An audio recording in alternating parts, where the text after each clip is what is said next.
As you start to break in your Mirage Drive 360 and everything starts to loosen up, it's important to check the adjustment on the cables. There are two main adjustment points on the drive. There's the global adjustment on the bottom, and there's the idler cable. It's important that you check the global adjustment before checking the tension in the idler cable. To check the global adjustment, take the 5/32 Allen key provided with the boat and stick the long end of it in the hole in the bottom of the drive. And then by hand, tension that as much as you can without really hurting your fingers.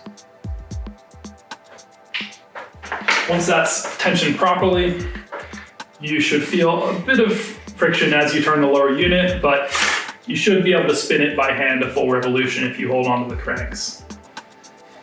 Once you have the global adjustment properly tensioned, you can now check the tension in the idler cable. The purpose of the idler cable is to support the weight of your legs and the force as you pedal, and to avoid having that force go into the internal wires in the drive. So if the idler cable is too loose, the risk is that the front set of internal cables ends up supporting all of that load and potentially ends up wearing prematurely. The other possibility is that you could end up with a clicking sound from the inside of the drive, and that could be caused from improper adjustment of the global adjustment or the idler cable, and it's basically caused by one of the two pairs of internal cables being too loose. So the best way to check the proper tension in the idler cable is to take your thumb and put it on one side of the idler cable and press it towards the spine of the drive. And you should be able to get that cable to go about halfway across this span on the drum towards the spine. If it goes too far, that means it's too loose. And if you can't get it to go halfway across, that means it's too tight.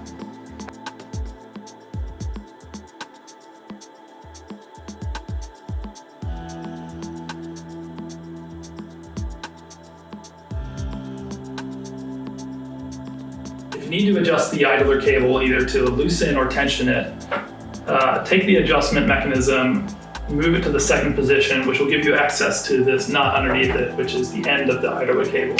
And then taking a 7/16 wrench, you can either loosen or tighten that nut on either side of the drive. Once you're happy with the idler cable tension, feel free to back off the global adjustment by as much as a full turn before using the drive. This will ensure that the idler cable supports all of the load from your legs and that the internal cables don't end up supporting any of that load. And it will also just decrease the general friction in the drive when you're pedaling.